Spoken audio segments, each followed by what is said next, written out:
PKN tahun 1641 sampai tahun 1650.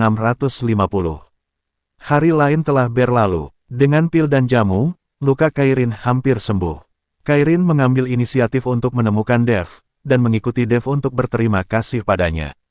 Terima kasih banyak, aku harus pergi, atau orang tuaku akan mati dengan karena khawatir. Kairin menemukan Dev dan berkata, apakah kamu ingin aku mengantarmu kembali? Dev bertanya. Ketika Dev mengatakan ini, dia hanya ingin tahu dari mana asal Kairin dan apa identitasnya. Tapi Dev takut Kairin akan merasa jijik, jadi dia tidak bertanya langsung. Kairin menggelengkan kepalanya, tidak perlu, saya tahu Anda benar-benar ingin mengetahui identitas saya, tetapi saya tidak dapat memberitahu Anda, satu-satunya hal yang dapat saya katakan adalah nama saya Kairin Han, siapa nama Anda? Namaku Dev, David Chen. Dev tersenyum tipis. Oke, aku akan ingat, jika aku punya kesempatan di masa depan, aku pasti akan membalasmu. Seperti yang dikatakan Kairin, dia mengambil sepotong batu giok transparan dari tubuhnya dan menyerahkannya kepada Dev. Aku sudah memakai ini sejak aku masih kecil, dan sekarang aku memberikannya kepadamu sebagai pembayaran atas anugerahmu yang menyelamatkan nyawa.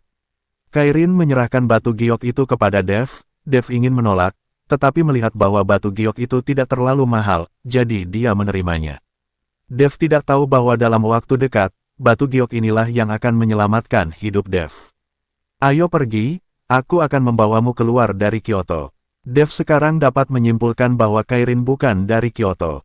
Kairin tidak menolak, dan mengikuti Dev keluar dari rumah naga, berjalan di jalanan Kyoto. Melihat ibu kota yang ramai, Kairin memiliki perasaan yang tak terlukiskan di matanya. Setelah waktu ini, Kairin tahu bahwa dia mungkin tidak akan pernah memiliki kesempatan untuk meninggalkan dunia rahasia seumur hidupnya. Meskipun alam rahasianya sangat bagus, dengan aura yang kuat dan sumber daya yang banyak. Tapi untuk Kairin, yang dia sukai dan dambakan adalah dunia sekuler seperti ini. Dev merasa sangat aneh melihat Kairin seperti itu. Kairin ini melihat gedung-gedung tinggi biasa dan kerumunan orang yang lewat, seolah-olah dia sangat senang dan bahagia. Mungkinkah Kairin adalah peri dari langit dan tidak bisa turun ke bumi? Belum pernah melihat ini sebelumnya. Tetapi pada saat ini, serangkaian aura yang sangat menakutkan tiba-tiba menyerang ke arah Dev dan yang lainnya. Wajah Dev berubah drastis, dia bisa merasakan bahwa semua aura ini menakutkan, dan tidak ada yang lebih buruk dari dirinya sendiri. Ini rusak, ayo pergi. Begitu Dev menarik Kairin, dia akan melarikan diri. Tapi sudah terlambat. Selusin orang telah mengepung Dev dan Kairin. Gelombang aura memancar dari orang-orang ini, langsung menekan Dev, membuat Dev tidak bisa bergerak. Mata Dev penuh dengan kengerian, dia awalnya berpikir bahwa dia telah mencapai Wuhou Agung, bahkan jika dia dikalahkan oleh seorang master, dia akan dapat melarikan diri dengan mudah. Tetapi pada saat ini, Dev menyadari bahwa dengan kekuatannya, dia tidak berdaya untuk melawan. Kalian semua, berhenti kataku. Kairin tiba-tiba mengerutkan kening, dan berteriak dengan marah pada selusin orang. Mengikuti teriakan marah Kairin, napas yang ditekan pada Dev menghilang seketika, dan Dev juga mendapatkan kembali kebebasannya. Nona, tolong ikuti kami kembali. Salah satu dari mereka berkata kepada Kairin dengan hormat. Kairin mengangguk, lalu memandang Dev. Dev, terima kasih. Pada saat ini, Dev tidak memiliki ekspresi sedikitpun di wajahnya bagian di mana dia kehilangan kemampuannya untuk bergerak sekarang. Dev menderita pukulan besar di hatinya. Kairin mengikuti orang-orang itu dan pergi, sementara Dev berdiri di sana dengan hampa. Butuh waktu lama sebelum Dev menyadarinya. Itu sangat kuat, saya tidak pernah berpikir bahwa masih ada orang yang begitu kuat di dunia ini. Dev melihat ke arah yang ditinggalkan Kairin, dan dia tiba-tiba merasa seperti katak di dalam sumur. Selama beberapa hari, Dev tinggal di rumah naga, tidak makan atau minum, atau bahkan keluar. Tidak ada yang tahu apa yang dilakukan Dev akhir-akhir ini. Tok tok tok. Pada hari ini, Hayden mengetuk pintu Dev. Ada apa? Suara Dev datang dari kamar. Kakak Dev, seseorang mencarimu di luar pintu, mengatakan bahwa teman lamamu yang berkunjung. Kata Hayden. Siapa namanya? Dev sedikit mengernyit, dia tidak tahu siapa teman lamanya di Kyoto. Dia bilang namanya Matt Hu. Saat Hayden selesai berbicara, dia melihat Dev tiba-tiba membuka pintu, matanya berbinar. Hanya saja saat ini, Dev dengan janggut di seluruh wajahnya, terlihat sangat dekaden. Di mana dia? Cepat bawa dia, Dev dengan cemas berkata pada Hayden. Hayden tidak berani menunda, dan buru-buru membawa Matthew masuk. Saat Matthew melihat Dev, dia terkejut. Sialan, apakah kamu jatuh ke Land of Dawn? Kenapa kamu menjadi seperti kera? Matthew bingung. Perlu diketahui bahwa sebelumnya, Dev adalah pria yang tampan, tetapi sekarang dia telah menjadi paman berjanggut. Tuan Hu, masuk dan bicara, kebetulan aku memang mencarimu. Dev menarik Matthew ke dalam kamar. Kemudian dia memerintahkan Hayden untuk mengirim seseorang untuk menjaga pintu, dan tidak ada yang diizinkan masuk. Ada apa? Kenapa ini misterius? Matthew tampak bingung. Tuan Hu, izinkan saya bertanya, dari siapa Anda mempelajari mantra ini? Dev bertanya, tentu saja dengan tuanku, bukankah ini omong kosong? Matthew memandang Dev dengan aneh. Tidak, aku tahu itu diajarkan oleh tuanmu, kamu termasuk sekte mana? Dev sedikit cemas, jadi bicaranya sedikit kacau. Sekte Tianxi, leluhur sekte Tianxi kami adalah Theodore Sang yang terkenal. Ketika Matthew berbicara tentang sekolahnya, dia tampak bangga. Kalau begitu, apakah kamu tahu sekte Tianfu? Itu juga merupakan praktik mantra khusus. Dev bertanya. Matthew tercengang, lalu melihat Dev dari atas ke bawah, mengapa kamu tiba-tiba bertanya tentang sekte Tianfu? Itu adalah sekte kuno yang menghilang bertahun-tahun yang lalu. Kemudian, sebagian besar sekte yang berspesialisasi dalam berlatih mantra jimat berasal dari sekte Tianfu. Bahkan Theodore Sang, patriark dari sekte Tianxi kami, hanyalah seorang murid muda dari sekte Tianfu. Ketika Dev mendengar ini, matanya membelalak kaget, tidakkah menurutmu mantra sekte Tianfu begitu kuat hari ini? Tentu saja, penguasa sekte Tianfu secara pribadi menulis sebuah jimat, dan jimat inilah yang secara paksa menekan iblis selama 100 tahun. Dapat dilihat betapa kuatnya jimat ini. Izinkan saya memberitahu Anda, sekarang seni bela diri merajalela. Banyak orang merasa bahwa mantra tidak berguna, tetapi kenyataannya tidak. Mantra dapat menyelamatkan orang, membunuh orang, dan bahkan menjaga keamanan satu pihak. Mantra yang ditarik oleh master jimat tingkat tinggi yang sebenarnya dapat langsung membunuh seorang Wu Sheng, dan mantra yang sama yang ditarik oleh master jimat tingkat tinggi dapat langsung meningkatkan kekuatan Wu Hou Agung menjadi seorang Wu Sheng.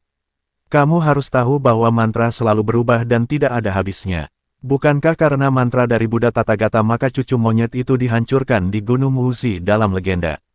Matthew mengikuti Dev berbicara tentang jimat, yang juga memberi Dev pemahaman yang lebih dalam tentang jimat.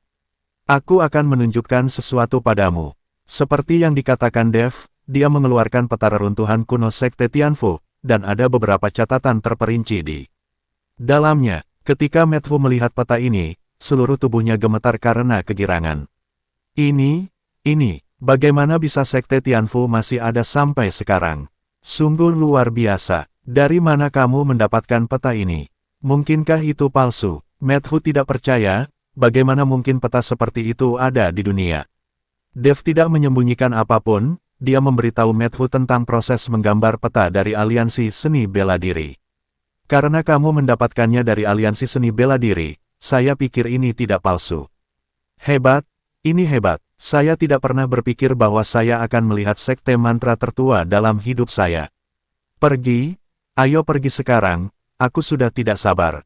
Matthew menarik Dev untuk keluar. Tunggu sebentar, aku harus bersih-bersih. Dev seperti orang gunung sekarang, dia harus bersih-bersih sebelum pergi. Hari-hari ini, Dev selalu jatuh ke dalam rasa rendah diri yang sangat besar. Dalam kondisinya saat ini, sangat sulit baginya untuk meningkatkan ranah satu langkah. Kecuali Anda menemukan peluang besar, tetapi peluangnya jarang. Jika Anda ingin bertemu peluang lain, Anda tidak tahu berapa lama Anda harus menunggu. Dan jika Dev dapat memahami teknik mantra ini, dan dapat menarik mantra yang mengejutkan semua hal dan melindungi rakyat jelata, maka kekuatan Dev akan meningkat pesat seperti menaiki roket. Ketika saatnya tiba, buatlah jimat untuk setiap orang di sekitar Anda, jadi Anda tidak perlu khawatir ada yang tertangkap. Dev membersihkan dirinya, dan seluruh tubuhnya pulih. Oh, pria tua besar, kamu seperti wanita, apa saja yang kamu lakukan, cepatlah. Matthew tidak bisa menunggu lebih lama lagi, jadi dia menyeret Dev langsung ke bandara. Tuan Hu, bukankah kamu bilang kamu tidak berani kembali ke ibu kota? Kenapa kamu kembali kali ini? Dev bertanya dengan bingung. Hei, Douglas itu sudah mati, apa aku masih takut pada burung? Begitu Douglas mati, tidak ada yang tahu identitasku kecuali kamu. Matthew penuh dengan senyuman, sepertinya kematian Douglas membuatnya sangat bahagia. Keduanya naik pesawat dan langsung menuju kota Baihai. Hari itu, reruntuhan kuno Fuzhong berada di dekat kota Baihai, ribuan mil jauhnya dari Kyoto. Dev melihat keluar jendela pesawat, sedikit bingung. Saya ingat terakhir kali saya pergi ke kota Baihai, setahun yang lalu, saya mengikuti Zaheri ke kota Baihai menuju lembah Suanyu. Aku tidak tahu bagaimana bocah Zaheri itu berhubungan dengan Maria. Dev melihat keluar jendela dan tersenyum tipis. Sejak kekuatan permusuhan Dev menjadi semakin kuat, Dev jarang melibatkan keluarga Bai, dan dia tidak ingin keluarga Bai terlibat karena dirinya sendiri. Bagaimanapun, keluarga Bai hanyalah keluarga bisnis biasa, bahkan jika ada beberapa Master Wuzong, mereka hanyalah pembantu rumah tangga. Untuk benar-benar melangkah ke dunia seni bela diri, hanya beberapa Wuzong yang tidak cukup untuk dilihat sama sekali. Tuan Chen, saat Dev sedang menatap keluar jendela dengan bingung, dia tiba-tiba mendengar teriakan yang tidak asing lagi. Dev menoleh dengan tergesa-gesa, dan terkejut, Zaheri. Kenapa kamu ada di sini? Dev sangat terkejut, dia baru saja memikirkan pria ini, tetapi dia bertemu dengannya tanpa berpikir. Tuan Chen, ini benar-benar Anda. Baru saja Maria mengatakan itu adalah Anda, saya masih tidak percaya. Melihat bahwa itu adalah Dev, Zaheri juga sangat terkejut, lalu melambai ke kursi tidak jauh dari sana. Segera, Maria berjalan mendekat, tetapi saat ini perut Maria jauh lebih besar, jelas hamil. Tuan Chen, saya hanya merasakan itu Anda, jadi saya meminta Zaheri untuk datang dan melihatnya. Saya tidak menyangka itu benar Anda. Maria juga berkata dengan gembira. Dev memandangi perut Maria, sedikit terkejut, apakah kalian berdua sudah menikah? Zaheri mengangguk, ya, kami sudah menikah, jadi bisa dianggap sebagai pernikahan dengan seorang putra. Kali ini saya akan kembali ke kota Baihai untuk mengadakan pernikahan di sana. Maria tersipu dan sedikit menundukkan kepalanya, lagi pula, gadis-gadis itu pemalu ketika mereka hamil sebelum menikah. Hahaha, bagus banget, kalian bisa dibilang sepasang kekasih yang akhirnya menikah. Dev tertawa senang. Tuan Chen, apa yang kamu lakukan di kota Baihai? Zaheri bertanya dengan aneh. Lagi pula, kota Baihai bukanlah kota besar, dan tidak banyak tempat wisata, dan umumnya hanya sedikit orang yang pergi ke sana. Aku hanya menemani temanku melakukan sesuatu. Dev tersenyum ringan. Dev, apakah ini temanmu? Matthew bertanya di sampingnya. Ya, Dev mengangguk, lalu memperkenalkan Zaheri dan Maria, ini Tuan Hu. Halo, Tuan Hu. Halo, Tuan Hu. Baik Zaheri dan Maria menyapa Matthew. Matthew sedikit mengangguk, lalu menatap lurus ke perut Maria. Penampilan ini membuat Maria sedikit malu, sementara ekspresi Zaheri sedikit berubah, dan alisnya berkerut. Jika Dev tidak ada di sana, Zaheri mungkin akan menyerang Matthew. Melihat langsung istrinya seperti ini, akan aneh jika dia tidak melakukan apa-apa. Tuan Hu, apa yang kamu lakukan?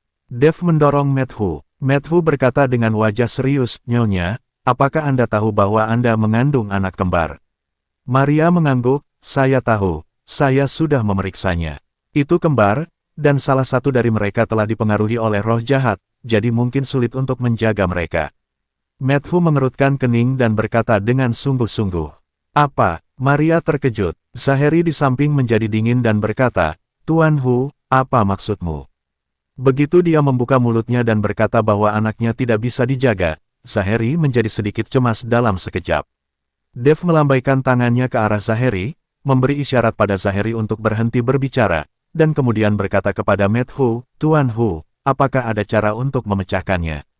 Dev mengetahui kemampuan Matthew ini, meskipun kekuatannya tidak tinggi, tetapi dalam hal menjelajahi makam dan menemukan gua, menggambar jimat untuk mengusir roh jahat, hanya sedikit orang yang bisa menandinginya. Aku hanya bisa menggambar mantra sekarang, biarkan wanita ini memakainya di tubuhnya setiap hari, dan menambahkan nutrisi, semoga semuanya akan baik-baik saja. Seperti yang dikatakan Matthew, dia mengeluarkan kertas kuning yang dia bawa, dan dengan cepat menggambar mantra. Kemudian dia melipat mantra itu, memasukkannya ke dalam bungkusan yang indah, dan menyerahkannya kepada Maria. Maria menatap kosong, tidak tahu harus berbuat apa, dan apakah dia harus menerima bungkusan itu, jadi dia menatap Zaheri. Dengarkan Tuan Hu tidak akan berbicara omong kosong. Dev berkata dengan datar. Melihat apa yang dikatakan Dev, Zaheri buru-buru mengambil bungkusnya, dan berulang kali berterima kasih kepada Methu. Setelah beberapa jam penerbangan, pesawat mendarat di kota Baihai dengan lancar. Setelah turun dari pesawat, Maria dan Zaheri mengundang Dev ke rumah keluarga Sen untuk menyaksikan pernikahan mereka. Dev juga tidak menolak. Menemukan peninggalan kuno Tianfuzong tidak bisa dilakukan dalam semalam, dan dia tidak tahu berapa lama, jadi bukan tidak mungkin untuk tinggal di rumah Sen. Beberapa orang menunggu di pintu keluar sampai keluarga Sen mengirim mobil untuk menjemput mereka, tetapi setelah menunggu setengah jam, tidak ada mobil yang datang. Paman sepupu sedang apa? Udah jelas setuju, kapan kesini? Maria sedikit mengernyit, wajahnya penuh ketidaksenangan. Meminta Dev dan yang lainnya untuk menunggu di sini, Maria sangat malu. Mengapa kita tidak naik taksi untuk kembali? Tidak perlu menunggu. Zaheri mendukung Maria, jadi dia menghentikan sebuah taksi. Setelah itu, beberapa orang datang ke rumah Sen dengan taksi. Saat ini, rumah keluarga Sen jelas jauh lebih besar dari tahun lalu, dan juga jauh lebih megah. Setelah kematian Liam Sen, Maria, seorang gadis, mulai menjalankan seluruh keluarga Sen.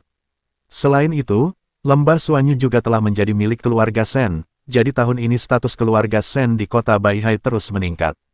Terutama resort di Lembah Suanyu juga membawa banyak manfaat bagi keluarga Sen.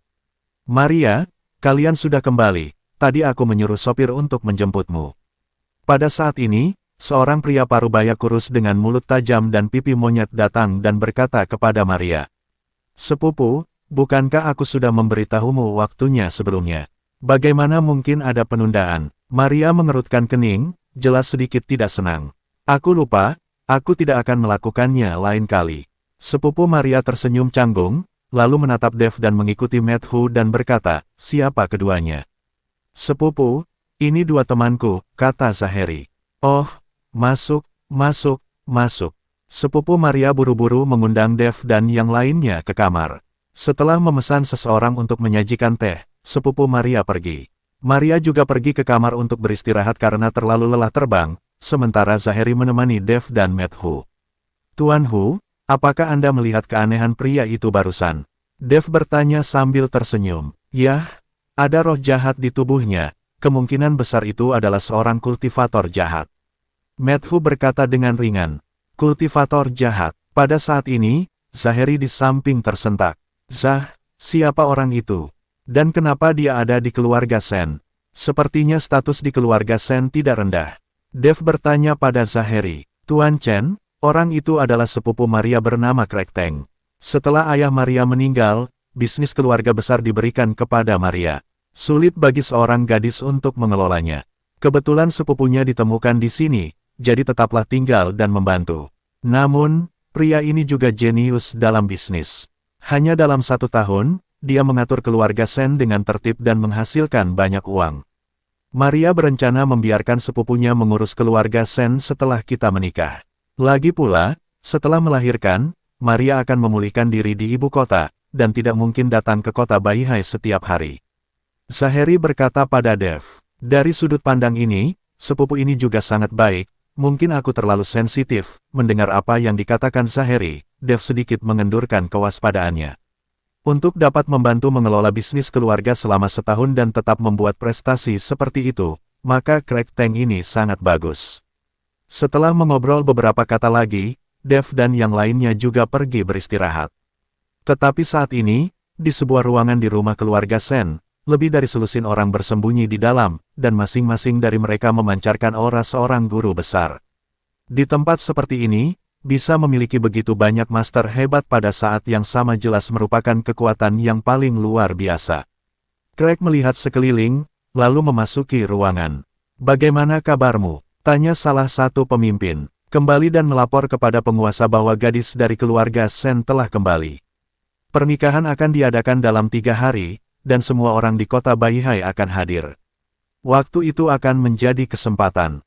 Sekte patah hati kita dapat menempati seluruh kota Baihai, dan kita tidak perlu lagi menjadi licik. Aku telah bekerja sangat keras untuk bersembunyi di rumah Sen selama setahun, dan itu sangat berharga. Craig berkata kepada pemimpin, "Oke, aku akan segera pergi, tapi kamu harus mengawasi mereka untuk melihat apakah mereka membawa master." Saheri itu dari Kyoto. Jika mereka membawa 2 master, kita akan mendapat masalah. Pemimpin menyarankan Craig, "Jangan khawatir, hanya membawa yang tua dan yang muda, kekuatan apa?" Craig berkata dengan percaya diri. Keluarga Sen sedang mempersiapkan pernikahan Saheri dan Maria, jadi tidak ada yang memperhatikan bahwa keluarga Sen memiliki lebih dari selusin orang. Setelah beristirahat semalaman di rumah Sen, Dev dan Matthew bangun pagi. Mereka berencana menemukan reruntuhan kuno Sekte Tianfu. Meski ada peta untuk menggambar lokasi umum, tidak semudah itu menemukan pintu masuk reruntuhan kuno.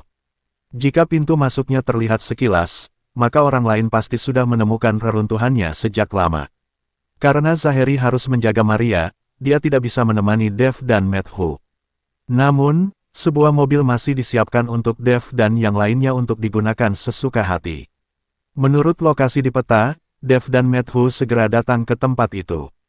Dev memandangi gunung tinggi yang megah dan ngarai di antara 2 gunung tinggi, dan perasaan yang akrab menyelimutinya dalam sekejap. Mungkinkah reruntuhan kuno ada di lembah Suanyu ini? Melihat lembah Suanyu, Dev merasa sedikit luar biasa. "Apakah kamu pernah ke sini?" Matthew bertanya. "Yah, aku datang ke sini setahun yang lalu." Dev mengangguk. Sekarang, seluruh lembah Suanyu sudah menjadi objek wisata, dan ada fasilitas hiburan di mana-mana, yang jauh lebih besar dari setahun yang lalu. Dev meminta pengemudi untuk menunggu di luar, lalu berjalan menuju lembah Suanyu bersama Matt. Setelah Dev memasuki lembah Suanyu, dia melepaskan kesadaran ilahinya, ingin menemukan beberapa petunjuk. Tetapi setelah berjalan lama, tidak ada informasi berguna yang ditangkap. Hanya beberapa prajurit seperti master yang bermain di antara para turis. Tapi saat mereka berdua berjalan semakin jauh, lambat laun tidak ada turis, dan udara mulai menjadi lebih dingin. "Apa yang kalian berdua lakukan? Kalian tidak bisa masuk ke sini dengan santai, itu akan berbahaya." Saat ini, 2 orang berseragam keamanan muncul dari kedua sisi dan menghentikan Dev dan Matt. Sekilas, keduanya adalah petugas keamanan tempat pemandangan itu. Tetapi Dev menemukan bahwa kedua orang itu tidak normal. Bagaimana mungkin tempat yang indah mempekerjakan 2 tuan sebagai penjaga keamanan. Indera spiritual Dev telah mendeteksi kekuatan mereka berdua. Hanya saja kedua orang ini tidak tahu apa-apa tentang Dev dan Matt. Lagi pula, perbedaan kekuatannya terlalu besar. Mereka sama sekali tidak bisa mendeteksi aura Dev dan Matt, dan mereka menganggap mereka sebagai turis biasa. "Maaf, kami hanya berjalan-jalan dan datang ke sini." Dev tersenyum tipis, lalu menarik Matt untuk berbalik dan berjalan kembali. Melihat Dev dan yang lainnya pergi, kedua satpam itu berbalik dan kembali. "Kembali seperti ini, pasti ada yang aneh di sini," Matt berkata kepada Dev. "Tentu saja aku tahu, tapi aku tidak bisa menakut-nakuti ular itu." Kedua satpam itu jelas bukan dari tempat yang indah ini. Seperti yang dikatakan Dev, dia melihat ke gunung tinggi di samping, lalu dia melompat ke tengah gunung. Saat ini, Dev adalah Wuhou Agung, bahkan jika dia berjalan di lereng gunung, itu seperti berjalan di tanah datar. "Sial, menggertakku tidak sekuat dirimu, kan?" Matt memandang Dev dan bersumpah dengan ketidakpuasan.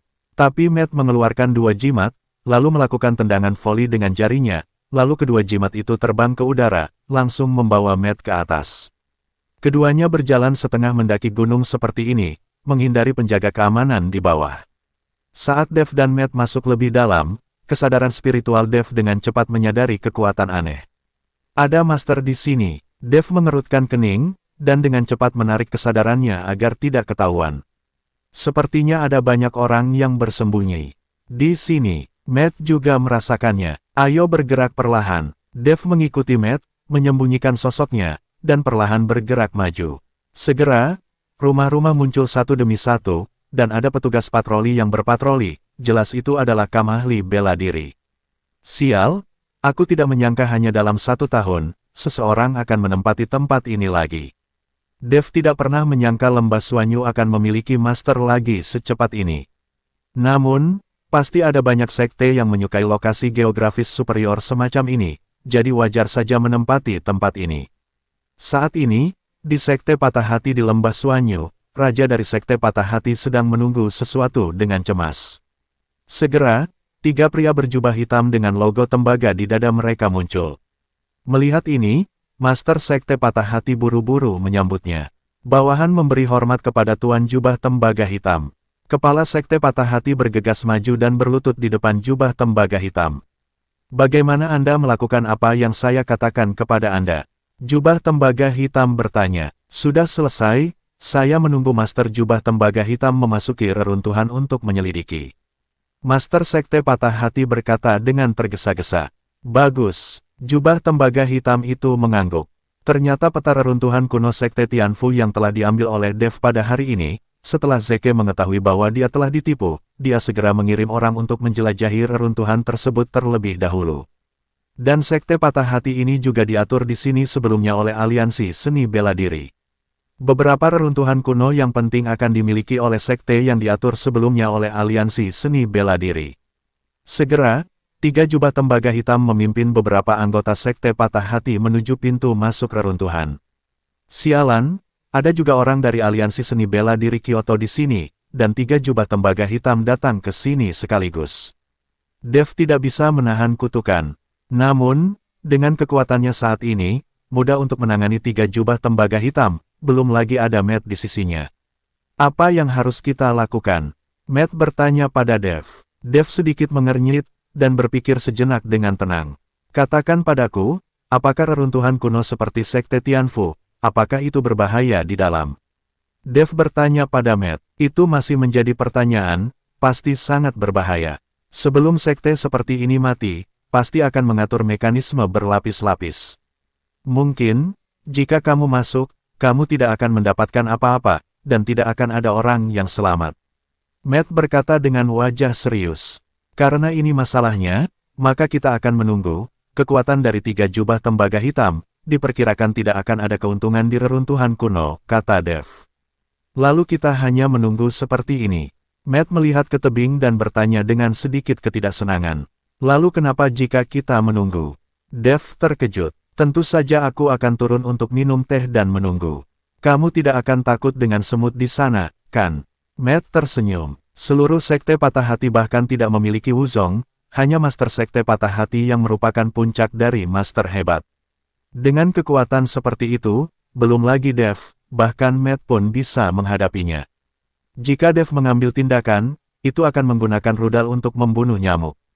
Dev tersenyum tak berdaya dan hanya bisa menganggukkan kepalanya. Keduanya melompat turun dari udara dan mendarat dengan kokoh di Sekte Patah Hati. Siapa? Pada saat ini, beberapa anggota Sekte Patah Hati yang berpatroli melihat seseorang masuk, bergegas dan mengepung Dev dan Matt. Dev dan Matt bahkan tidak melihat anak laki-laki yang patah hati ini. Jangan bilang, lingkungan di sini bagus. Matt mengamati sekeliling dan berkata, aku hanya tidak tahu apakah teh di sini cocok dengan seleramu. Dev tertawa, apakah itu sesuai dengan seleramu atau tidak, kamu akan tahu jika kamu mencobanya. Setelah Matt selesai berbicara, dia langsung berjalan ke kedalaman Sekte Patah Hati. Dev mengikuti di belakang dan berjalan masuk bersama. Keduanya bernyanyi serempak, tetapi mereka terkejut oleh anak-anak kecil dari Sekte Patah Hati itu.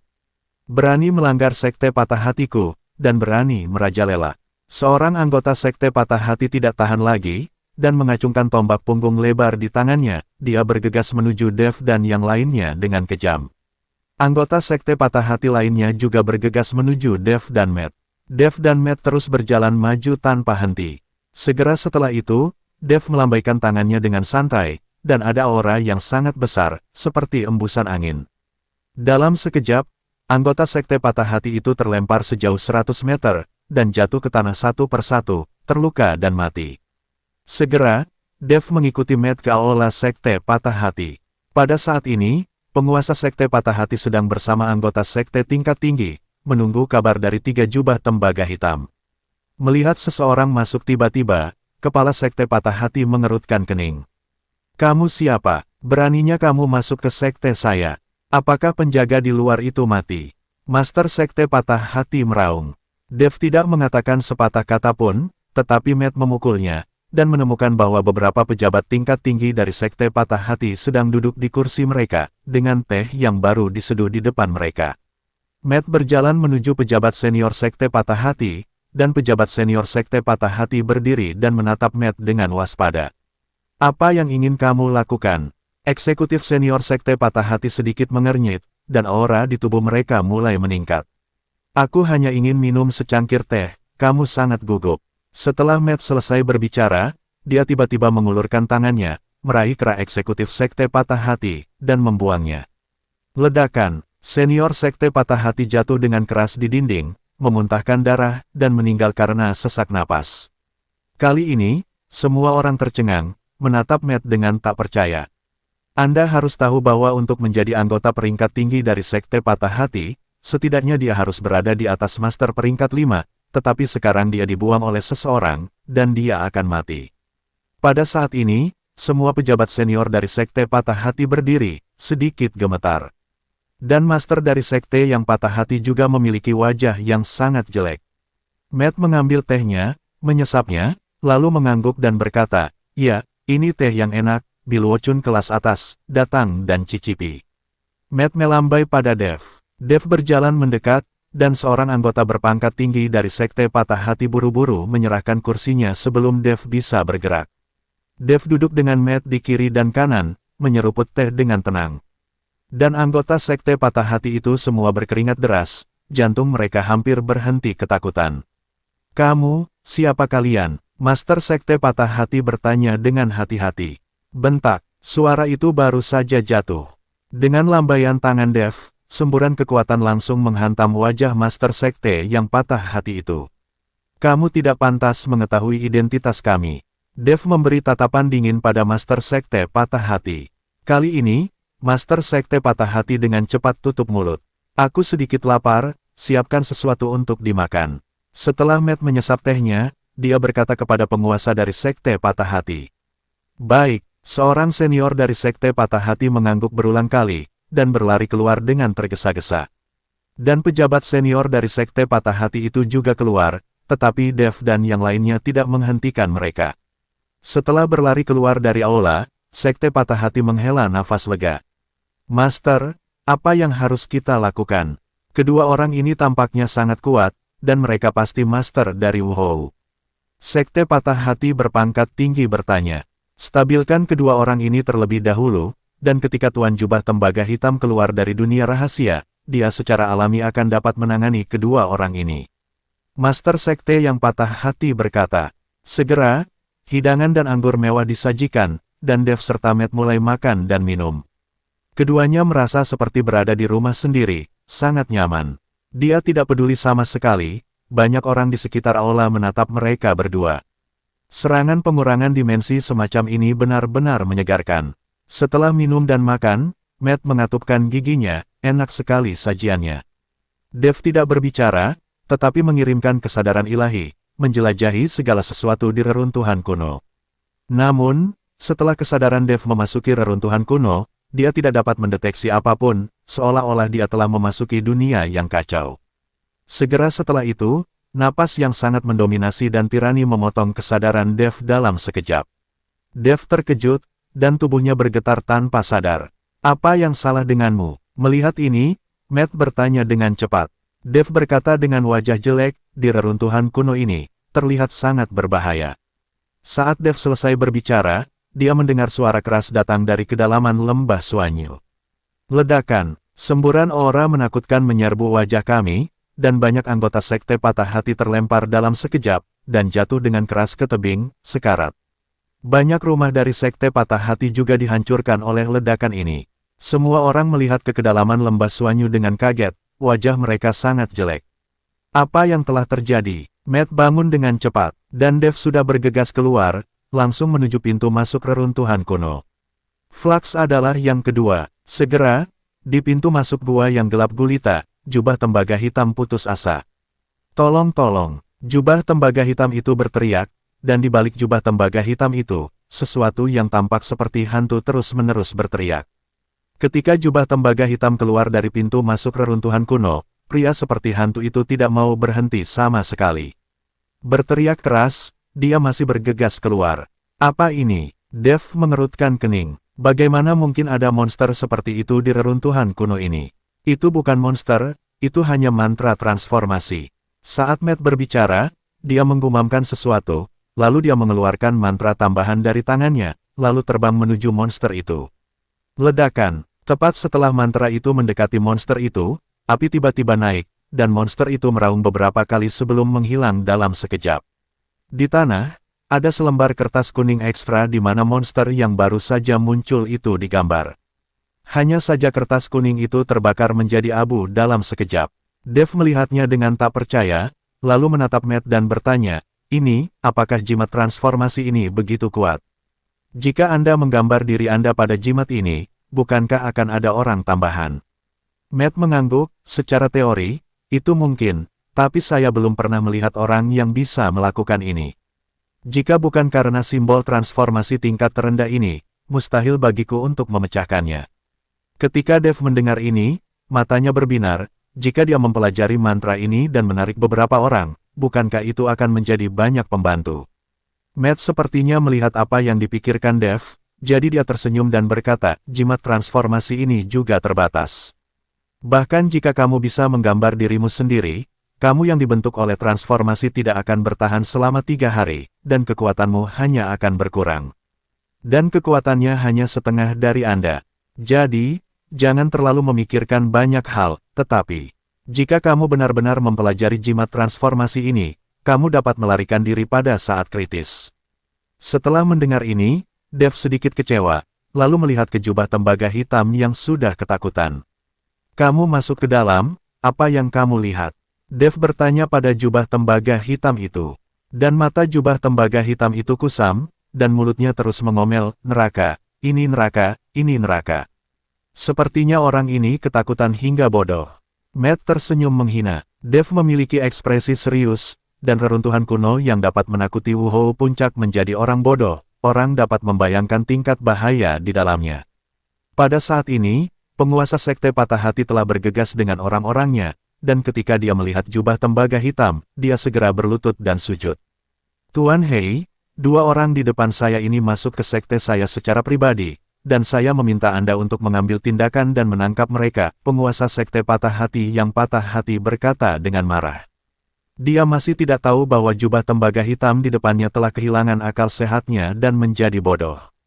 Dev dan Matt saling memandang, lalu tertawa. Tawa keduanya membuat Master Sekte Patah Hati langsung terlihat bingung. "Kamu ingin orang bodoh menangkap kita?" Matt bertanya sambil tersenyum. "Bodoh?" Master Sekte Patah Hati bingung. "Lihat, bukankah dia bodoh?" Setelah Matt selesai berbicara, dia menendang jubah tembaga hitam itu dengan kejam, dan menendangnya tepat di depan Master Sekte Patah Hati. "Neraka, ini neraka, tolong." Jubah tembaga hitam terus bergumam pada dirinya sendiri. Master Sekte Patah Hati melihatnya dengan tak percaya, dan kemudian berseru dengan hati-hati, "Tuan Jubah Tembaga Hitam.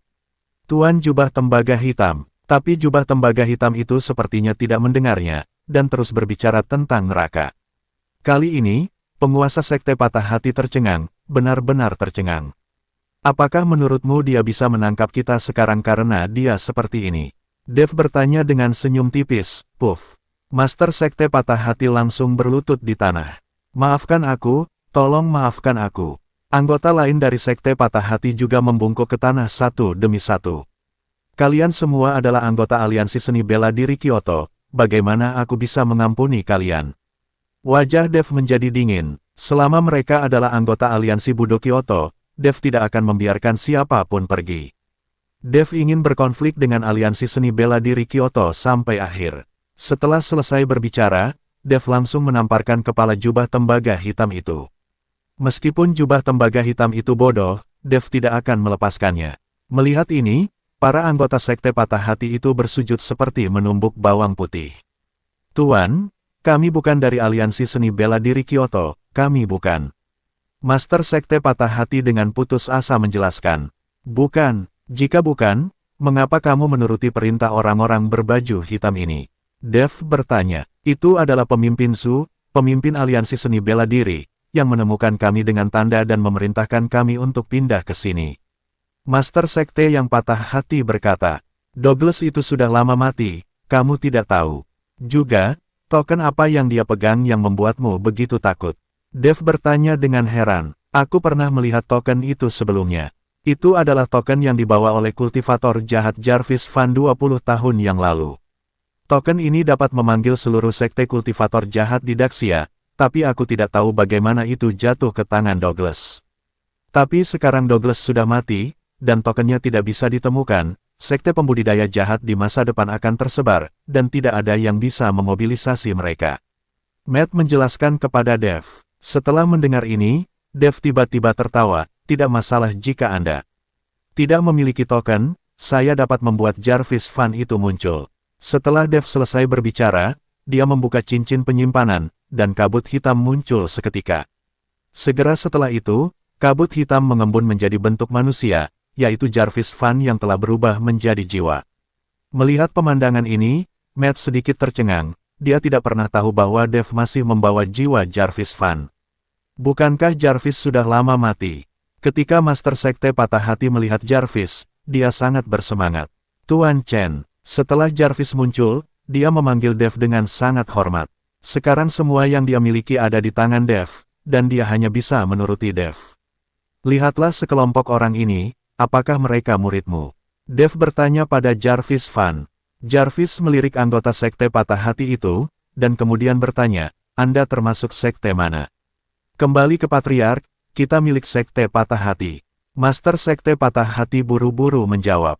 Sekte Patah Hati. Jarvis mengerutkan kening, saya ingat bahwa sekte Anda tidak begitu kuat. Kepala Sekte Patah Hati berkata dengan malu, kembali ke leluhur, sebagian besar pembudidaya jahat diburu saat itu, hanya sebagian dari mereka yang selamat. Kekuatan kita saat ini tidak buruk di antara para pembudidaya jahat. Jarvis sangat baik, dia menghela nafas berat, dan kemudian berkata, dengarkan saya, mulai sekarang, Anda harus mengikuti kepemimpinan Tuan Chen dan mematuhi perintah Tuan Chen. Ikuti perintah. Master Sekte Patah Hati buru-buru bersujud dan setuju. Nenek moyang telah berbicara, itu lebih kuat dari sebuah token. Tuan Chen, jika Anda bertemu sekte pembudidaya jahat di masa depan, biarkan saya maju. Jarvis Van berkata kepada Dev dengan nada menyanjung. Oke, Dev mengangguk, dan kemudian bertanya kepada Jarvis, kamu tahu juga beberapa reruntuhan kuno, seberapa banyak yang kamu ketahui tentang reruntuhan kuno Sekte Tianfu? Tuan Chen, saya tahu bahwa reruntuhan kuno hanya berumur 1000 tahun. Seperti Sekte Tianfu, mungkin berumur ribuan tahun. Saya benar-benar tidak mengerti hal semacam ini. Jarvis menjawab, karena ini masalahnya, maka kamu dapat kembali. Ketika ada kesempatan yang cocok, aku akan mencarikanmu tubuh fisik yang baru. Setelah Dev selesai berbicara, dia membuka cincin penyimpanan dan menyingkirkan jiwa Jarvis. Kepala Sekte Patah Hati memimpin kerumunan untuk bersujud kepada Dev dengan putus asa.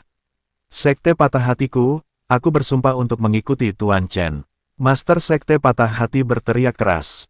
Sekarang leluhur mereka ada di tangan orang lain, apakah orang-orang ini berani tidak patuh? Dev melirik kepala Sekte Patah Hati dan berkata, kamu bisa mengikutiku, tapi kamu tidak boleh mempraktikkan keterampilan jahat dan menyedot esensi orang yang tidak bersalah. Jika aku mengetahuinya, kamu akan dibunuh tanpa ampun. PKN tahun 1651 sampai tahun 1660. Saya akan mengikuti instruksi. Master Sekte yang Patah Hati berulang kali setuju. Dev melirik Matt, Tuan Hu, bisakah kita masuk dan melihat-lihat?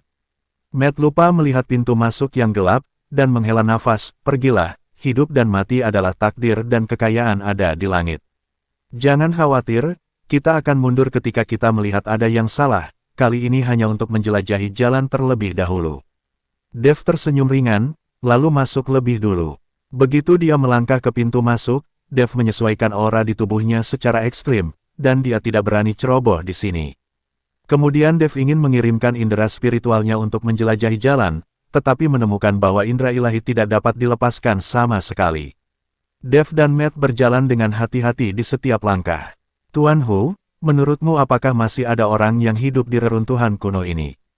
Dev tiba-tiba mengatakan ini.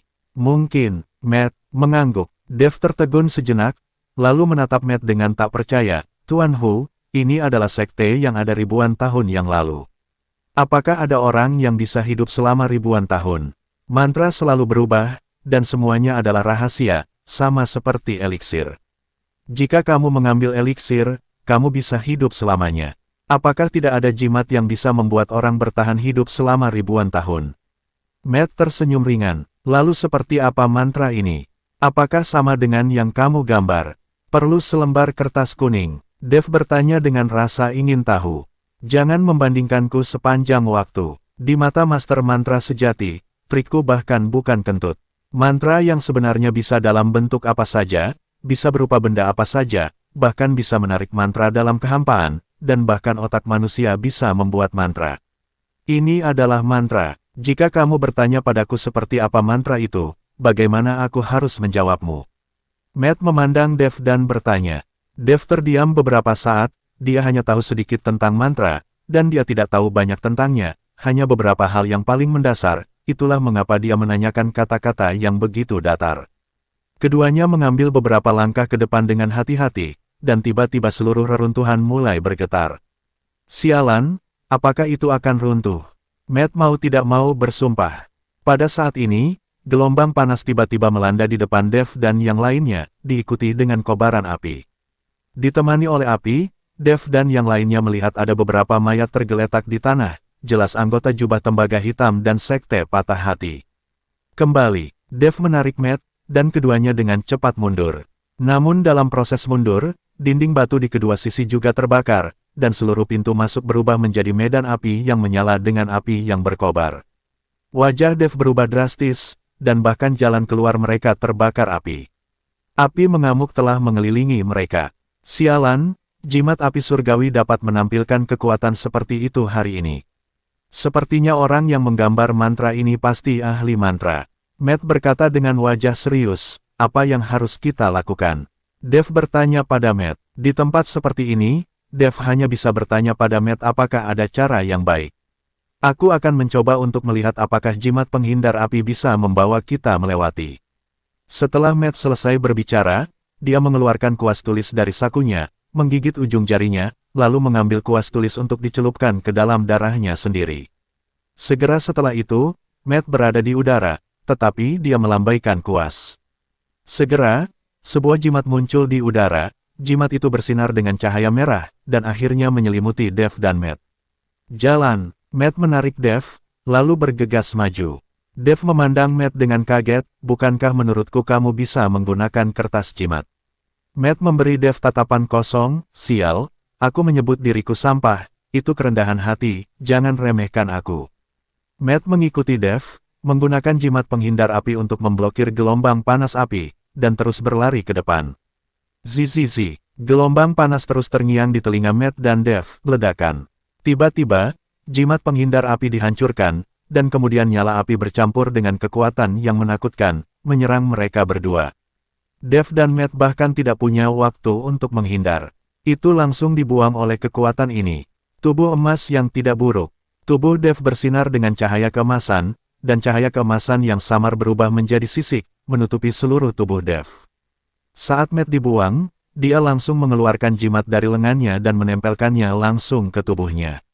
Kedua orang itu terkena gelombang panas, dan tubuh mereka berguling terus-menerus, tubuh mereka menabrak dinding batu. Dan kemudian mereka didorong kembali oleh gelombang panas. Sama seperti ini, keduanya dilemparkan selama beberapa menit sebelum nyala api padam dan gelombang panasnya menghilang. Dev terbatuk, dan lambat laun menjadi takut, dia, seorang Wuhou agung, dibuat berantakan. Jika bukan karena keputusan tegas Dev, dia mengaktifkan tubuh emas yang tidak bisa dihancurkan.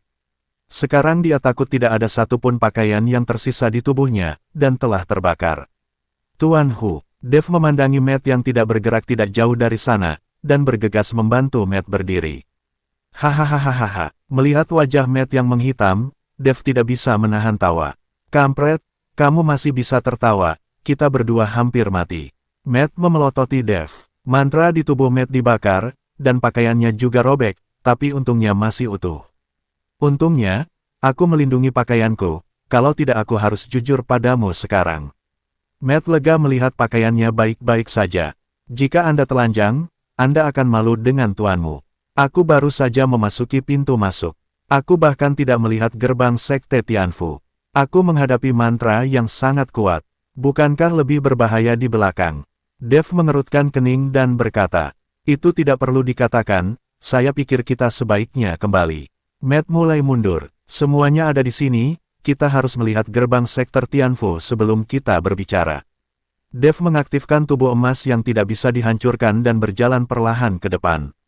Melihat ini, Matt hanya bisa mengeluarkan beberapa jimat dan menempelkannya di tubuhnya.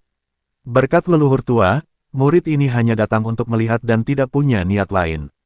Tolong jangan mempermalukan kami lagi. Matt terus melantunkan mantra. Mungkin juga apa yang dikatakan Matt benar-benar menjadi kenyataan, dan di sepanjang jalan, Dev dan Matt benar-benar tidak menghadapi bahaya. Segera, sebuah tanah terbuka muncul di depan mereka berdua, dan di tanah terbuka ini, sebongkah tembok yang hancur muncul. Sekilas, Anda akan menemukan bahwa telah terjadi perang di sini. Di antara reruntuhan tembok, terdapat pos jaga yang menjulang tinggi, yang sepertinya menandakan bahwa tempat ini dulunya adalah sekte yang makmur dan megah. Gerbang Sekte Tianfu, ini Sekte Tianfu. Matt memandangi karakter besar Sekte Tianfu di menara gerbang, dan berteriak dengan penuh semangat.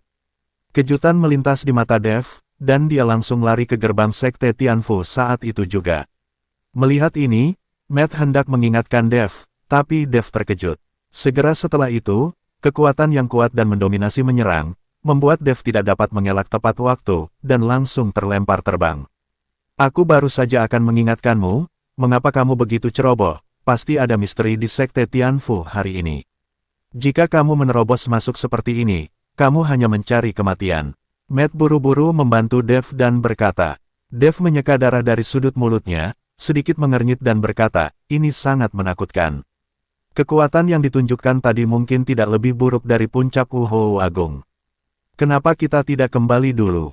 Kita tidak menyiapkan apa-apa hari ini, aku khawatir tidak akan berhasil jika kita terburu-buru seperti ini.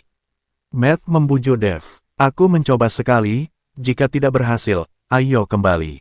Dev sedikit enggan, dan perlahan mendekati menara gerbang Sekte Tianfu lagi. Kali ini, Dev berjalan dengan sangat hati-hati, mengerahkan kekuatan spiritualnya secara ekstrim di setiap langkahnya. Bersenandung, tepat ketika Dev melangkah ke menara gerbang Sekte Tianfu, tiba-tiba kehampaan itu bergetar. Melihat ini, Dev mundur ketakutan. Tetapi pada saat ini di udara, dengan kekosongan yang bergetar, seorang lelaki tua berambut putih tiba-tiba muncul. Sama seperti proyeksi, itu dipantulkan di udara. Siapa? Kamu? Cepat mundur. Pria tua itu memiliki wajah serius dan meraung dengan suara dingin. Dev terkejut, dan menatap lelaki tua itu di udara dengan sedikit kebingungan. Lalu Matt berlutut dengan plop, murid, bersujud pada leluhur.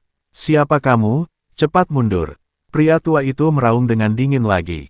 Senior, kami hanya mengagumi keterampilan jimat dari Sekte Tianfu, dan kami di sini untuk meminta nasihat. Dev mengepalkan tinjunya pada pria tua itu dan berkata, Bajingan, kamu tidak bisa masuk dan keluar dari sektor Tianfu sesuka hati. Jika kamu tidak mundur dengan cepat, jangan salahkan orang tua ini karena bersikap kasar. Setelah selesai berbicara, lelaki tua di udara menghilang. Segera setelah itu, dari dalam sektor Tianfu, energi menakutkan keluar lagi. Kali ini, Dev sudah siap, dan setelah semburan energi itu, Dev juga memukulnya. Tinju emas berkilau dengan cahaya, dan langsung bertemu dengan energi itu. Ledakan, tabrakan besar menyebabkan ruang bergetar, dan raungan berlanjut. Dan Dev merasakan sesak di dadanya, dan tubuhnya terus mundur. Dev, ayo pergi, kita tidak boleh gegabah. Matt bangkit, meraih Dev, dan melarikan diri menuju reruntuhan. Aku tidak menyangka bahwa sebenarnya masih ada orang yang hidup di reruntuhan kuno ribuan tahun ini. Dev sangat terkejut. Dia tidak pernah menyangka akan bertemu dengan seorang lelaki tua. Itu bukan orang hidup, itu hanya gambar yang telah diawetkan selama ribuan tahun dengan menggunakan mantra. Aku tidak menyangka bahwa ribuan tahun yang lalu, seseorang akan datang untuk merebut harta dari sekte jimat hari ini. Matt berkata dengan panik di matanya. Melihat Matt seperti itu, Dev bisa menebak seberapa besar ketakutan yang ada di hati Matt sekarang. Tampaknya kita perlu merencanakan dengan hati-hati dengan kejutan dari Sekte Tianfu hari ini. Pantas saja relik Sekte Tianfu ada di bagian belakang buku itu. Dev menghela nafas panjang. Dia memiliki pelindung tubuh emas yang tidak dapat dihancurkan, ditambah dengan fisiknya yang mesum. Tetapi meskipun demikian, dia tidak dapat menahan ledakan energi acak dari Sekte Tianfu.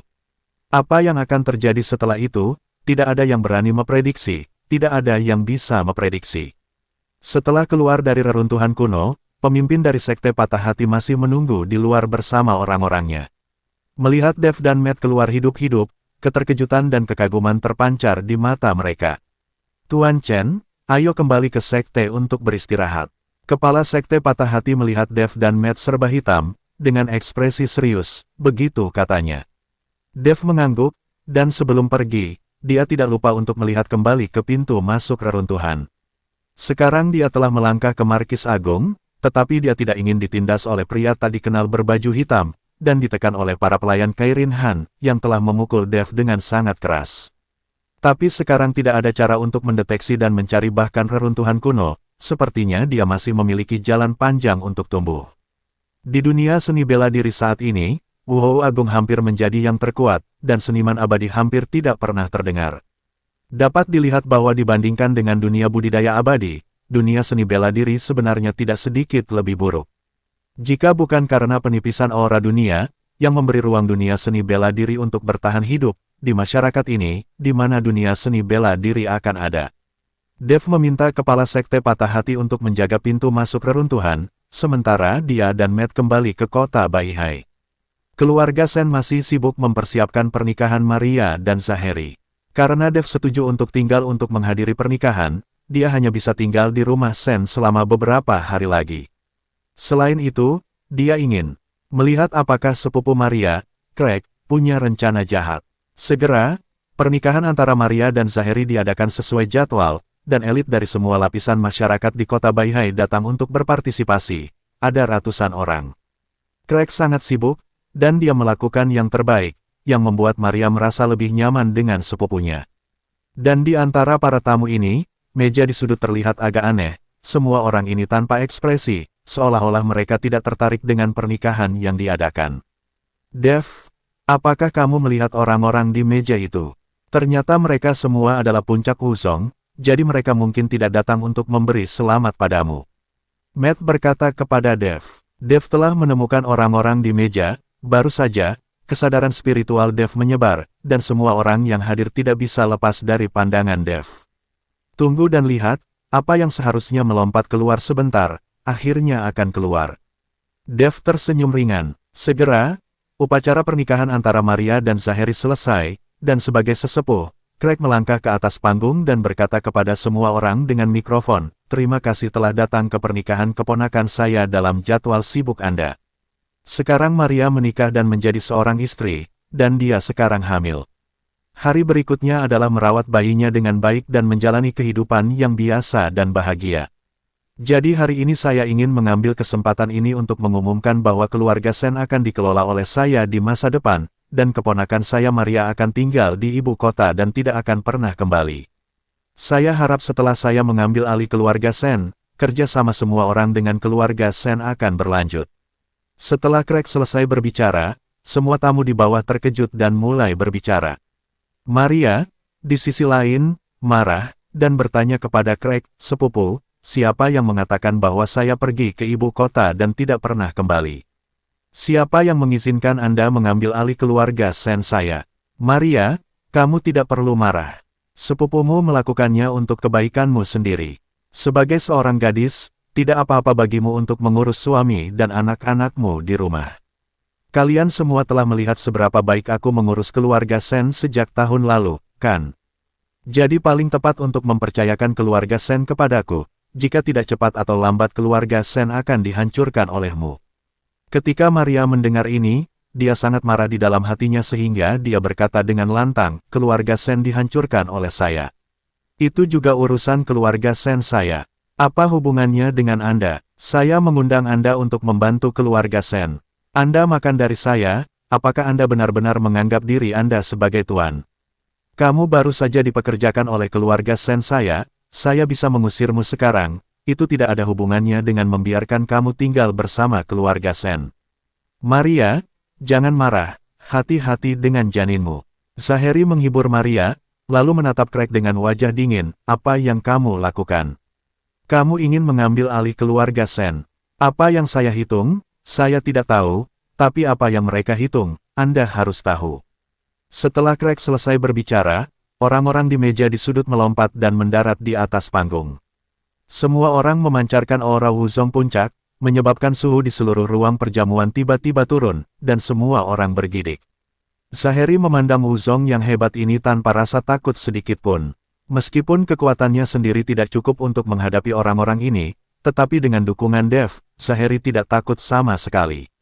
Apakah kamu ingin mengandalkan beberapa tikus ini untuk merampok properti keluarga Sen? Zaheri bertanya pada Craig. Hanya beberapa orang ini, belum lagi keluarga Sen, bahkan seluruh kota Baihai, siapa yang bisa menjadi musuh? Hari ini, saya tidak hanya akan bertanggung jawab atas properti keluarga Sen, tetapi juga semua keluarga aristokrat di kota Baihai. Craig melirik banyak tamu di bawah dan berkata, ketika mereka mendengar bahwa Craig ingin mengintervensi harta keluarga lain, beberapa orang langsung menjadi tidak senang. Apakah kamu ingin ikut campur dalam bisnis keluarga lainnya? Seorang pria parubaya yang tinggi kurus menghina dan menuduh Craig. Tapi begitu suara itu selesai berbicara, Craig melompat dan berdiri di depan pria parubaya yang tinggi dan kurus itu, engah. Tanpa ragu sedikit pun, Craig menembus dada pria itu dalam sekejap, dan dengan paksa menggali jantung yang berdarah itu. Melihat pemandangan berdarah ini, semua orang sangat ketakutan hingga tidak berani bernapas. Melihat penampilan semua orang, wajah Craig sedikit ganas dan sombong. Siapa yang berani berbicara terlalu banyak, inilah akibatnya.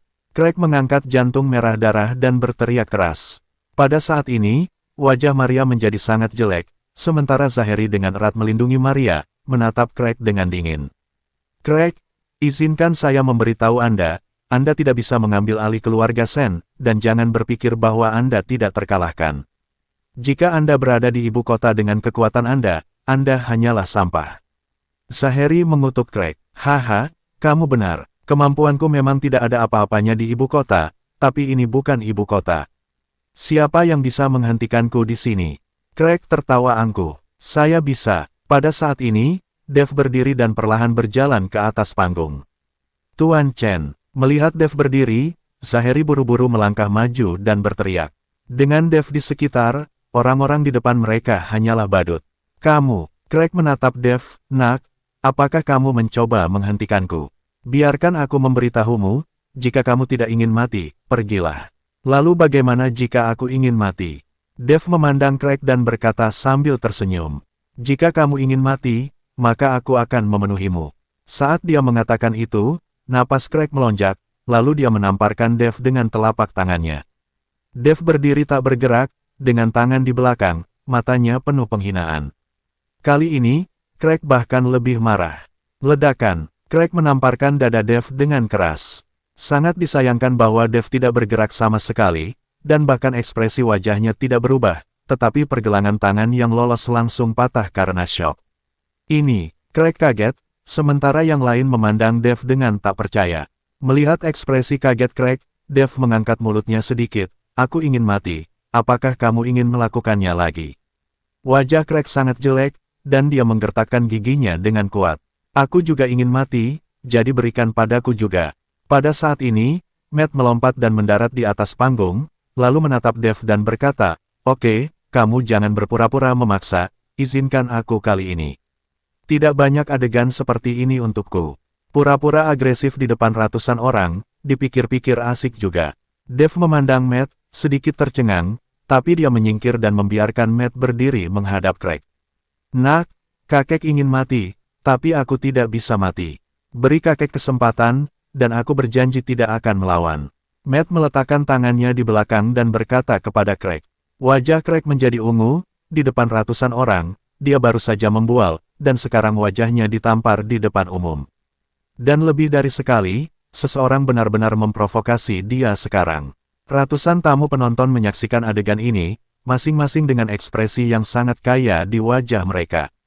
Mereka tidak pernah berpikir bahwa hal seperti itu akan terjadi. Jangan menipu orang terlalu banyak. Craig menggertakkan giginya, dan nafas di tubuhnya membengkak lagi. Saya melihat cahaya menempel di tangan Craig, dan semua energi terkonsentrasi di telapak tangan. Melihat ini, Matt tidak bisa menahan cemberut. Sial, kenapa kamu tidak memukul sekarang? Apakah kamu benar-benar mengincarku? Matt hanya berada di puncak alam inti emas, yaitu puncak Wuzong. Jika dia tidak menggunakan mantra, meskipun dia bisa menahan telapak tangan Craig, itu pasti tidak akan mudah. Itu sebabnya Matt mengutuk Craig dengan sangat tidak puas, dan kemudian menarik Dev dan berkata, sebaiknya kamu datang, cucu ini tidak berbicara tentang seni bela diri. Craig juga sangat marah, ini perkelahian, tamparan adalah perbedaan antara hidup dan mati, itu bukan sandiwara. Dev tersenyum, lalu dengan santai berdiri di depan Craig. Pada saat ini, Craig berada di ambang kehancuran, dan tidak punya pilihan selain melakukannya. Nak, matilah. Craig menamparkan telapak tangannya, dan cahaya yang tersisa di telapak tangannya menghantam dada Dev dengan bang. Dev tidak bergerak, tapi Craig dikirim terbang oleh kekuatan kejut yang sangat besar. Tubuh Craig membanting meja dengan keras, menghancurkan meja menjadi berkeping-keping, menakuti banyak tamu untuk menghindar dengan tergesa-gesa. Seteguk darah keluar dari mulut Craig, dan nafas di tubuhnya menghilang seketika. Melihat pemandangan ini, para tamu di sekitarnya tanpa sadar bertepuk tangan. Melihat semua orang memandang Dev dengan kaget dan bertepuk tangan untuk Dev, Matt sedikit kecewa dan berkata, sialan, aku berpura-pura lagi olehmu. Terlihat bahwa Matt sangat ingin berpura-pura agresif di depan orang-orang ini. Craig sangat marah sampai giginya sakit, dia berdiri dengan sekuat tenaga, menggertakkan giginya dan berkata, wah, kamu sudah mati kali ini. Izinkan saya memberitahu Anda, saya adalah anggota Sekte Patah Hati. Sekte kami guru pasti akan membunuhmu. Ketika Dev mendengar tentang Sekte Patah Hati, dia langsung tertawa, apakah kamu benar-benar anggota Sekte Patah Hati? Ya, apakah kamu takut? Craig mengangkat mulutnya dan berkata, dia berpikir bahwa tidak akan ada seorang pun di kota Baihai yang tidak takut dengan Sekte Patah Hati.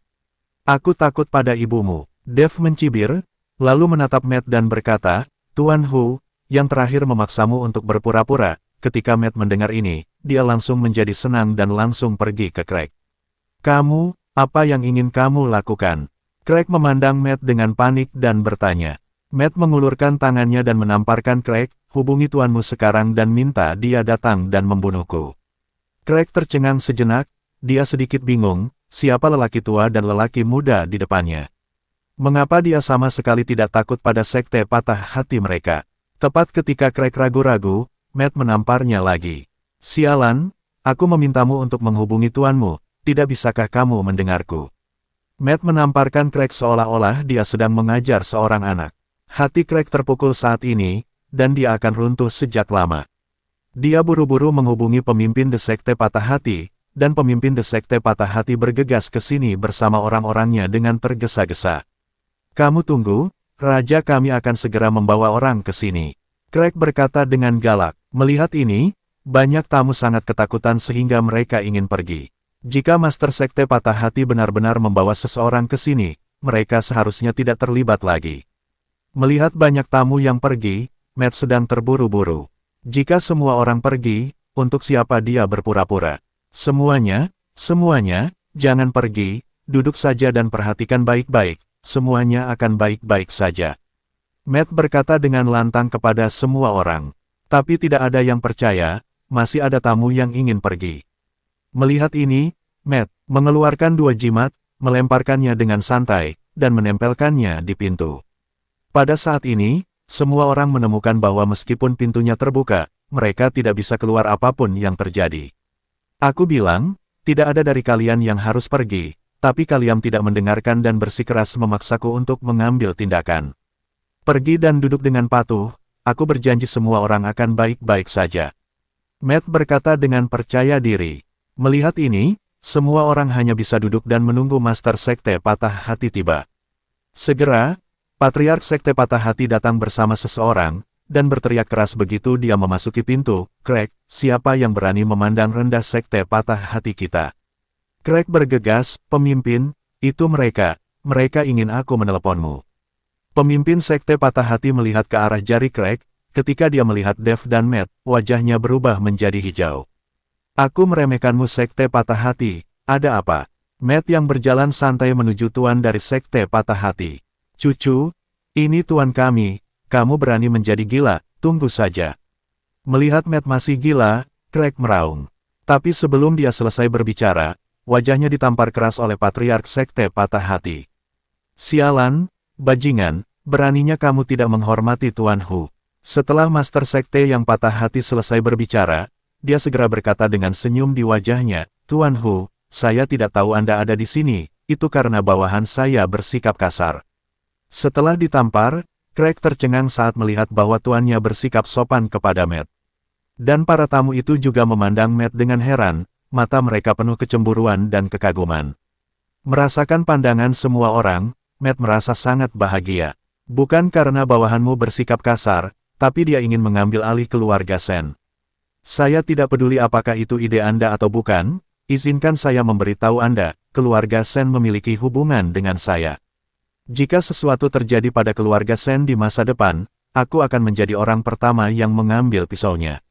Saat ini, Dev datang dan berkata, Tuan Chen, saya benar-benar tidak tahu, jangan khawatir, selama Sekte Patah Hatiku masih ada, keluarga Sen pasti akan baik-baik saja. Master Sekte Patah Hati buru-buru berjanji, bawa orang-orangmu dan keluar.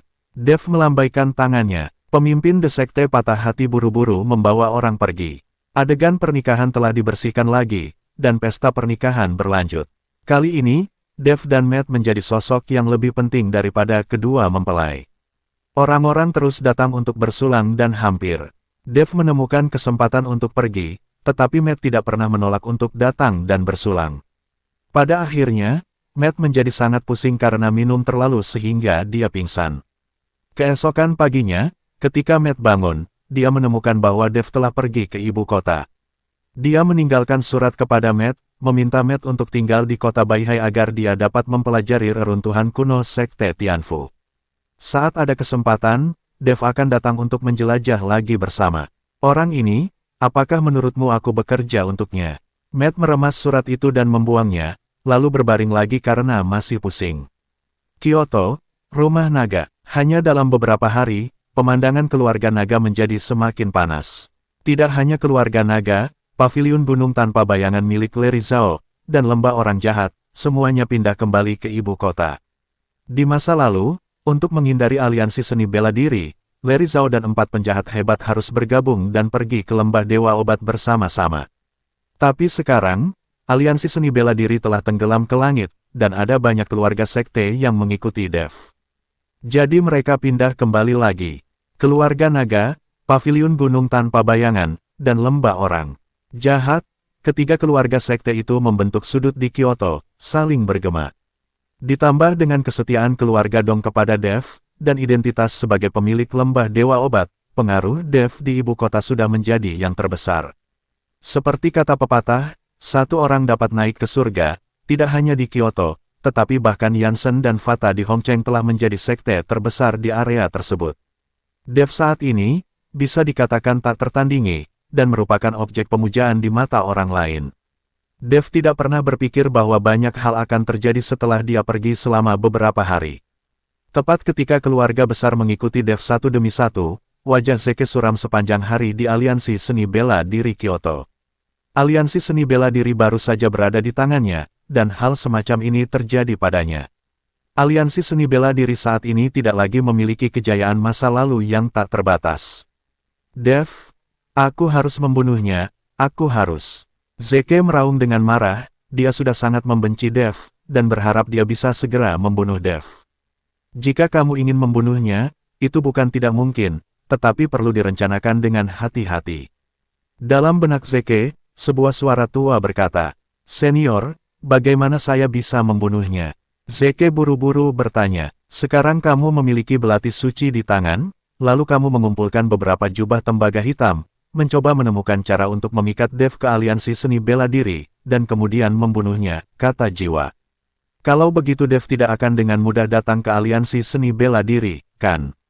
Sekarang kita telah terpecah belah, akankah dia datang? Zeke bertanya, tentu saja, kamu lupa bahwa dia memiliki sesuatu di tangan kita. Jiwa samar-samar tersenyum. Zeke langsung memikirkan Yuki yang dikurung di ruang bawah tanah, dan berkata dengan senyum di wajahnya, "Ya, aku bisa menggunakan pacarnya untuk memikat Dev ke aliansi seni bela diri. Selama Dev berani datang, kali ini aku tidak akan membiarkan dia melarikan diri. Jika dia tidak mati, aliansi seni bela diri tidak akan pernah memiliki kedamaian." Jiwa berkata, tidak menakutkan bahwa tidak akan pernah ada kedamaian di aliansi seni bela diri. Yang menakutkan adalah jika Dev tumbuh, Anda akan kehilangan nilai Anda, dan Yang Maha Kuasa tidak akan membutuhkan Anda lagi. Ya, aku tidak bisa kehilangan rasa hormat Yang Maha Kuasa, kali ini aku harus membunuh Dev. Mata Zeke bersinar dengan tekad yang kuat, dan kemudian dia menggunakan identitasnya untuk memanggil jubah tembaga hitam. Dev tidak tahu rencana Zeke untuknya, dan dia masih tinggal di ibu kota. Dia sedang menunggu Ferdinand Ge kembali dan menanyakan tentang berita Paviliun Zixiao. Pada hari ini, panggilan telepon Josephine datang. Melihat bahwa itu adalah panggilan Josephine, Dev menjadi sedikit bersemangat. Josephine mencarinya, yang berarti Ferdinand Ge harus kembali. Benar saja, Josephine memberitahu Dev untuk pergi ke rumah Ge, mengatakan bahwa ayahnya telah kembali. Dev bergegas ke rumah Ge. Ferdinand Ge sedang menunggu Dev di ruang tamu. Ketika dia melihat Dev datang, dia segera bangkit dan berkata, "Tuan Chen, silakan duduk." "Patriark Ge, kamu terlalu sopan, panggil saja aku Dev." Dev berkata dengan cepat. Lagi pula, Dev tidak berani meminta bantuan orang lain. "Hahaha, selama aku pergi, begitu banyak hal yang terjadi di Kyoto. Tuan Chen, kamu dapat sepenuhnya menanggung kalimat ini." Ferdinand tertawa. "Haha, saya mendengar dari Josephine bahwa Anda telah mencari saya, apa ada yang salah?" "Patriark Ge, saya ingin bertanya tentang Paviliun Zixiao. Apakah Anda tahu di mana Paviliun Zixiao?" Dev bertanya pada Ferdinand, "Apa yang ingin kamu ketahui tentang Paviliun Zixiao? Bahkan jika aku memberitahumu lokasinya, kamu tidak akan bisa masuk ke Paviliun Zixiao," kata Ferdinand. "Kenapa?" Dev bingung. "Sekte seperti Paviliun Zixiao hidup di alam rahasia, dan kamu tidak dapat menemukannya di dunia sekuler ini. Sama seperti keluarga Ge kami, kekuatan sebenarnya dari keluarga Ge kami juga ada di alam rahasia. Saat ini, banyak keluarga kultivator abadi juga bersembunyi di dunia rahasia, dan hampir tidak pernah datang ke dunia sekuler. Aku ingat memberitahumu tentang hal-hal ini sebelumnya. Kultivator abadi yang tinggal di dunia sekuler tidak akan mencapai banyak hal." Ferdinand mengikuti Dev untuk menjelaskan. "Patriark Ge, kalau begitu kamu tinggal di dunia rahasia dengan Paviliun Zixiao, apakah kamu bisa membawaku ke Paviliun Zixiao?" Dev bertanya. Ferdinand tersenyum, "Meskipun kita hidup di alam rahasia, kita tidak berada di alam rahasia yang sama. Pertempuran antara yang abadi dan iblis, saat dunia runtuh. 8 alam rahasia dibuka oleh 8 Buddha Vajra, dan beberapa keluarga kultivasi yang selamat memasuki 8 alam rahasia ini. Jika saya menjelaskannya seperti ini, Anda harusnya mengerti, kan?" Ferdinand memandang Dev dan bertanya. Dev mengangguk. "Patriark Ge, tidak bisakah 8 alam rahasia ini berkomunikasi satu sama lain?" "Itu tidak benar. Ada susunan teleportasi antara 8 dunia rahasia, yang dapat berteleportasi ke dunia rahasia yang ingin kamu tuju. Namun, setelah teleportasi, butuh 3 hari untuk melanjutkan teleportasi orang yang sama, jadi hanya sedikit orang yang menggunakannya." Jawab Ferdinand. "Mengapa?" Dev sedikit bingung, karena ada susunan teleportasi, mengapa dia tidak pergi ke dunia rahasia lainnya? "Tuan Chen, apakah Anda akan tiba-tiba berteleportasi ke tempat yang sangat aneh? Dan Anda akan tinggal di sana selama 3 hari, apalagi 3 hari, saya khawatir itu akan menjadi 3 jam, dan semua harta dan sumber daya di tubuh Anda akan hilang diambil dari tubuh Anda." Ferdinand tersenyum. "Para pembudidaya abadi di alam rahasia sama dengan orang biasa. Kepribadian yang dimiliki orang biasa sama dengan pembudidaya abadi."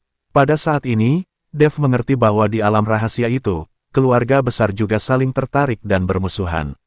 Dev tiba-tiba memikirkan Kairin yang dia temui beberapa waktu lalu, orang-orang kuat berbaju hitam, dan pembantu rumah tangga.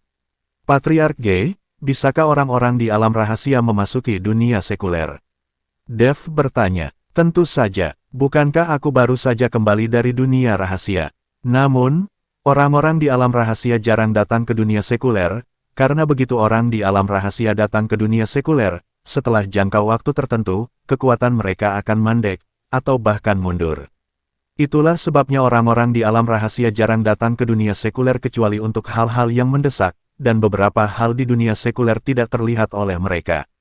Sebagai juru bicara keluarga G di dunia sekuler, saya telah tinggal di dunia sekuler untuk waktu yang lama, itulah mengapa kekuatan saya tidak meningkat.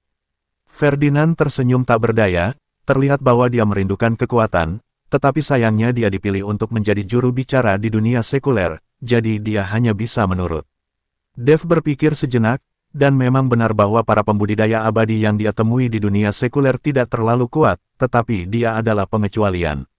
Hanya saja Dev masih belum tahu apakah dia akan menemui hambatan dalam peningkatan kekuatannya nanti. Jika benar-benar tidak ada cara untuk meningkat di dunia sekuler, Dev ingin berlatih di alam rahasia. Patriark G, aku punya permintaan yang tidak berperasaan. Aku ingin tahu apakah Patriark G bisa setuju. Dev bertanya dengan sedikit malu. Tuan Chen, silahkan. Ferdinand tertawa. Patriark G, bisakah kamu membawaku ke dunia rahasia untuk melihat kultivasi keluargamu? Dev bertanya dengan hati-hati, dia takut Ferdinand akan menolak. Bagaimanapun, ini semua terkait dengan rahasia keluarga. Tentu saja tidak apa-apa. Sejujurnya, saat aku kembali kali ini, Patriark keluarga G kami secara khusus menyuruhku untuk membawamu ke tanah keluarga G sekali. Ferdinand berkata tanpa menyembunyikan apapun. Dev tercengang, Patriark G, apa yang terjadi? Apakah tetua keluarga G Anda masih mengetahui saya? Tentu saja, aku telah melaporkan semua perbuatanmu di dunia sekuler kepada tetua klan, jadi tetua klan sangat tertarik padamu. Kata Ferdinand. Dev tidak menyangka Ferdinand akan berbicara tentang dirinya sendiri dengan keluarga G, tetapi dia benar ketika memikirkannya. Ferdinand sebagai juru bicara keluarga G di dunia sekuler, tentu saja Ferdinand akan melaporkan apa yang terjadi di dunia sekuler. Patriark G, kapan kita berangkat? Dev tidak sabar menunggu di dalam hatinya. Tuan Chen, jangan khawatir, Anda tinggal di rumah G saya untuk 1 malam dulu, dan kita akan berangkat besok. Ferdinand berkata kepada Dev. Melihat hal tersebut, Dev hanya bisa menganggukkan kepalanya dan setuju untuk tinggal di rumah G selama 1 malam. Ferdinand tersenyum, lalu mengedipkan mata pada Josephine yang ada di samping, dan Josephine memerah di seluruh wajahnya. Saya tidak tahu apa yang dilakukan ayah dan anak itu. Ferdinand memerintahkan seseorang untuk menyiapkan kamar untuk Dev. Ketika Dev memasuki ruangan, dia menemukan bahwa ruangan itu sangat bersih, dengan aroma yang samar, dan semua jenis dekorasi tersedia, terlihat seperti kamar kerja wanita. Dev sedikit terkejut, tidak mengerti mengapa Ferdinand mengatur dirinya sendiri di ruangan seperti itu. Tapi Dev tidak memikirkannya, dia hanya berbaring di tempat tidur, berharap untuk memasuki dunia rahasia besok. Mengobrol dengan Ferdinand hari ini, Dev menyadari bahwa dunia ini begitu besar sehingga tidak hanya ada federasi seni bela diri Kyoto. Sebelum dia menyadarinya, Dev tertidur lelap. Tetapi setelah waktu yang tidak diketahui, Dev benar-benar merasa bahwa seseorang sedang meraba-raba sesuatu padanya. Dev tiba-tiba menyadari bahwa dia secara naluriah menamparnya. Dahi Dev dipenuhi keringat dingin, dan dia terkejut di dalam hatinya, dia tidak pernah tidur sembarangan, dan dia tidak menyadarinya sampai dia berada di depannya. Apa? Seruan seorang wanita terdengar, menghentikan telapak tangan Dev yang hendak melambai lagi. Dengan tergesa-gesa menyalakan lampu, Dev terkejut saat mengetahui bahwa Josephine berdiri di depannya. Orang yang meraba-raba dirinya barusan adalah Josephine. Saat ini, Josephine hanya mengenakan piyama tipis, dan di bawah cahaya, dia sangat transparan. Nona G, apakah kamu baik-baik saja? Dev tidak berani menatap langsung ke Josephine, menoleh ke samping dan bertanya. Kamu terlalu kejam, dan kamu tidak tahu bagaimana mengasihani aroma dan menghargai giok. Josephine cemberut, tampak sedikit marah. Maaf, aku tidak tahu itu kamu, dan ini sudah larut malam, kenapa kamu menyelinap ke kamarku? Dev bertanya, ini kamarku, kenapa aku tidak boleh masuk? Josephine bertanya balik. Ketika Dev mendengar ini, dia panik dan segera meminta maaf, Nona G, maaf, mungkin saya salah kamar. Dev sangat malu saat ini, mengira itu salahnya, dia pergi ke kamar yang salah. Tepat ketika Dev hendak keluar, dia dihentikan oleh Josephine, kamu tidak salah, aku membiarkanmu tinggal di kamarku. Dev terkejut, dan menatap Josephine dengan tak percaya. Pada saat ini, Josephine jelas berpakaian sederhana, dan ada sedikit kemerahan di wajahnya yang cantik. Aku menyukaimu, jadi aku ingin kamu tinggal di kamarku, aku ingin menjadi wanitamu. Josephine berkata terus terang kepada Dev.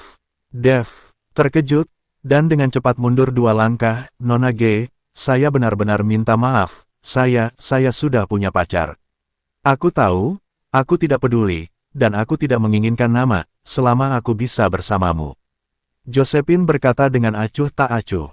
Nona G, aku benar-benar minta maaf, aku benar-benar tidak bisa.